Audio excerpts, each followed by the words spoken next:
Eu sou natural de Goiânia, Pernambuco. Na época, meu pai, que é alagoano, e minha mãe, que é uma pantaneira legítima, estavam morando nessa cidade onde nasci. Eu e meu irmão, e moramos ali, quer dizer, meus pais moraram ali 8 anos. Eu nasci um artista, ou nasci para a arte. Desde o início da minha infância, eu já naturalmente me postei na direção da arte, da cultura, da manifestação dessa cultura em suas distintas formas de ser. Aos 3, 4 anos de idade, minha mãe comprava revistas e eu recortava, pintava com uma caixa de lápis de cor que ela me deu, e ela fazia uma cola que eu colava tudo nas paredes. Então eu comecei a minha vida artística fazendo murais. Na praça, em frente onde eu morava, era comum ver as pastorinhas dançando, os mamulengos sendo apresentados, os blocos de índio. E eu, na minha primeira infância, tive esse contato. Depois cheguei aqui num estado que tinha tudo para ser feito. Fomos morar em Jardim, onde comecei a minha vida escolar. Resolvi cantar num programa de calouros que tinha lá na cidade naquela época, na chamada Casa do Garoto. Então, todos os domingos eu ia cantar com 6, 7 anos de idade. Tinha uma alegria muito grande em fazer aquilo. Eu sempre fui muito pequenininho nos meus primeiros anos de vida. Então eles me colocavam no colo, porque o microfone baixava até uma certa altura e eu cantava. Com 2 ou 3 meses de escola, eu já tinha aprendido a ler, tal era a minha vontade, porque minha mãe comprava sempre uma publicação que se chamava Historinhas Semanais. E eu, com um desejo tão grande de ler aquelas histórias, acho que isso me impulsionou a ler muito rapidamente. Com 8 anos, nós nos deslocamos para Aquidauana. Eu dei continuidade à minha vida escolar na escola Nossa Senhora do Perpétuo Socorro, que era uma escola dirigida pelas irmãs vicentinas. Nós tínhamos assim muito acesso a tudo que era possibilidade de manifestação. Para começo de assunto, a biblioteca da escola tinha tudo que você possa pensar em termos de literatura infanto-juvenil. E eu li muito e aprendi a gostar da leitura ali. Tinha um auditório muito interessante onde você podia ensaiar as coisas, apresentar teatro, dança, pequenos shows, música. Havia sempre gente interessada em fazer isso. Quando eu terminei o ginásio ali, eu fui para a escola estadual, onde passei a cursar o que seria equivalente hoje, que era o científico, equivalente hoje ao ensino médio. E fazia esse chamado científico, curso científico à noite, e de manhã eu resolvi fazer o magistério, que era a escola normal, e que me permitiu sair de Aquidauana para vir cursar a faculdade aqui na FUCMAT. Eu fiz o vestibular, passei, e não teria condições de vir com recursos da minha família, mas como eu já estava formado no magistério, eu comecei a dar aula durante o dia e estudar à noite. Já no primeiro ano de faculdade do curso de letras aqui,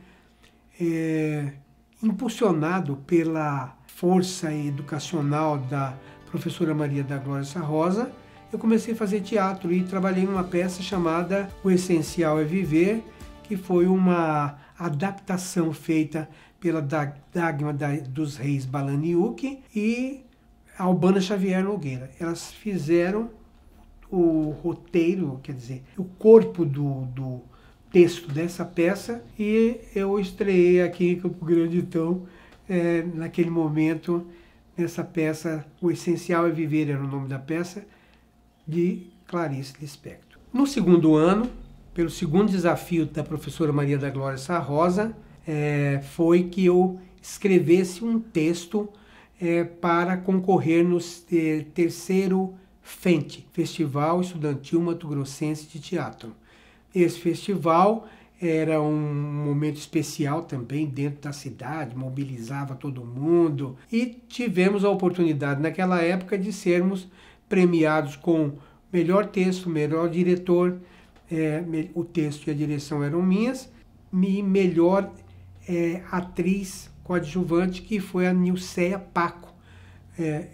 Porque as pessoas que trabalhavam nesse espetáculo eram basicamente pessoas que cursavam letras, mas também entraram pessoas da cidade que tiveram interesse em participar. Foi muito bom e a gente ficou muito mais pilhado para fazer a participação do terceiro espetáculo que eu trabalharia e que foi o segundo que eu escrevi, chamado Intravagostil.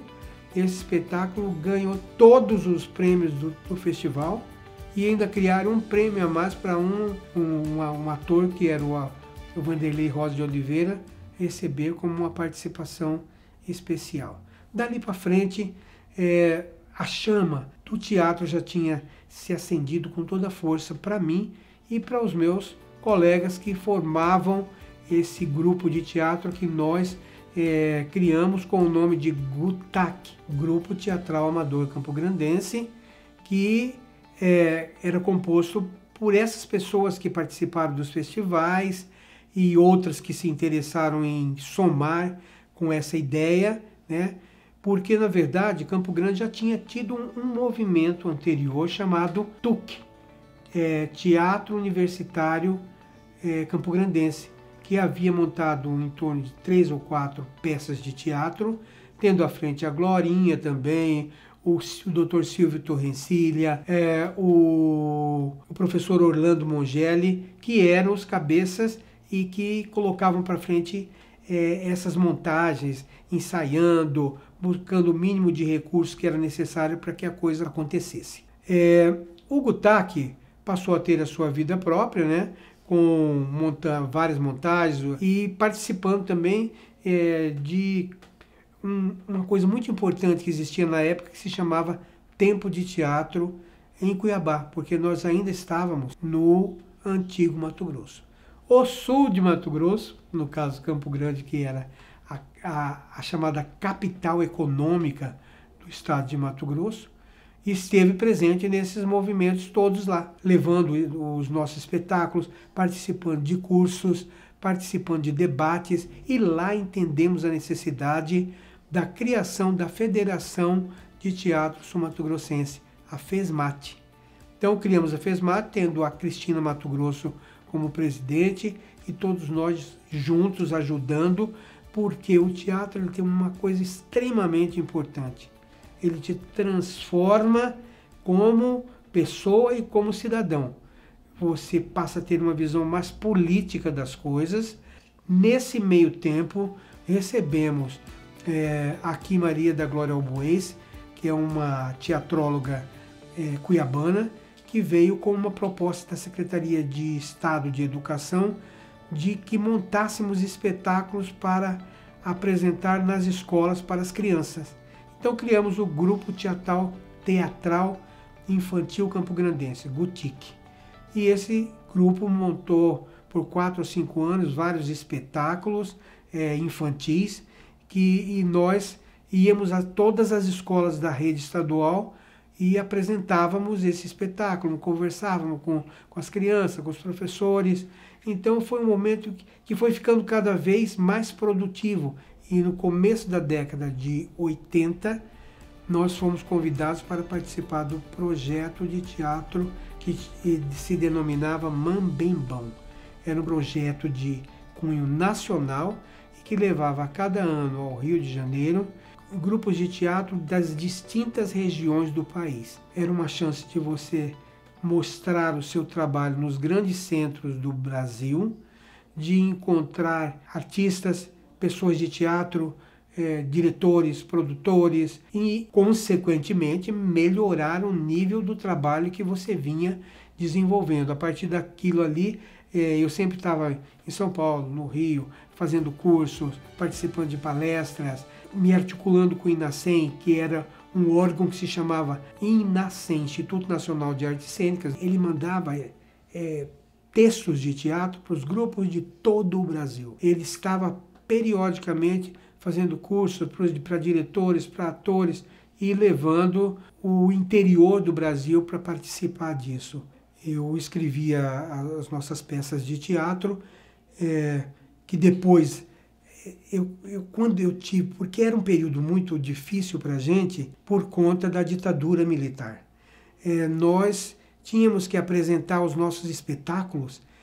Antes de apresentar ao público, você tinha que mandar o texto para a Superintendência da Polícia Federal aqui em Campo Grande, que mandava para Brasília, que fazia a análise do texto e que cortava ou não algumas partes do texto. E antes de apresentar o espetáculo, você tinha que, para o público, para o grande público, você tinha que apresentar só para a Polícia Federal, para o setor de censura local, já com luz, com som, com figurino, com tudo, se comprometendo de que aquele seria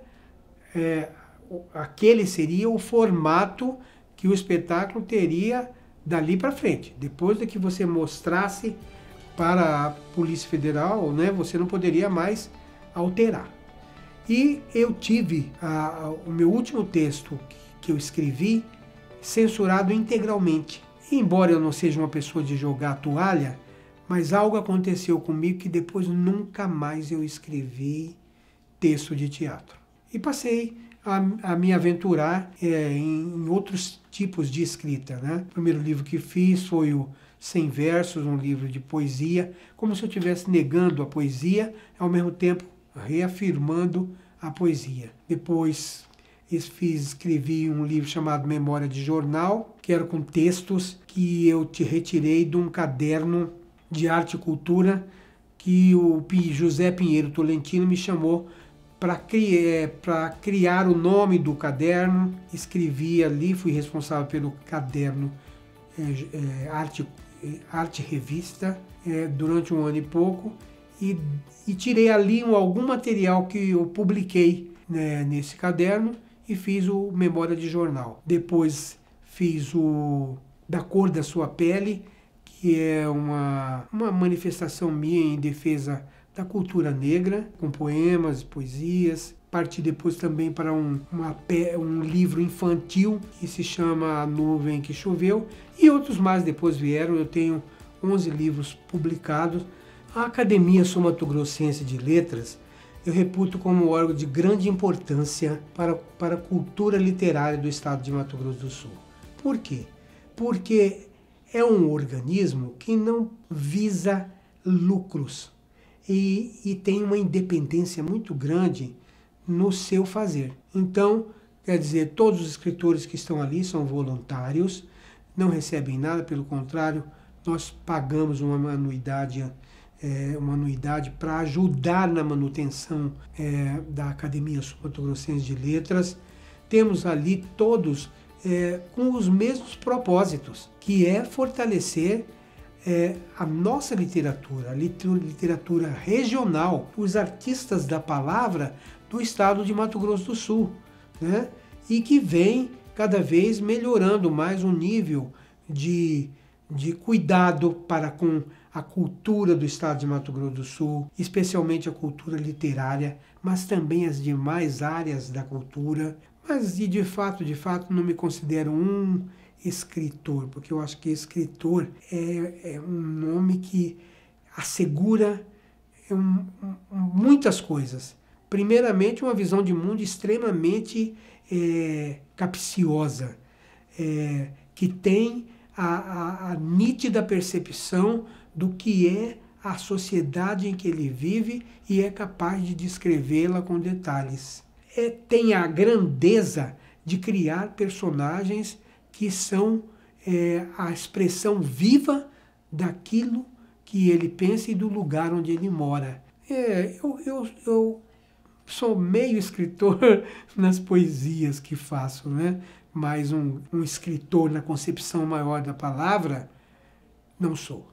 Eu que até então estava nos palcos e fui para a área de gestão cultural, foi uma mudança que não foi tão assim dolorosa ou difícil para mim, porque eu já estava militando no meio político.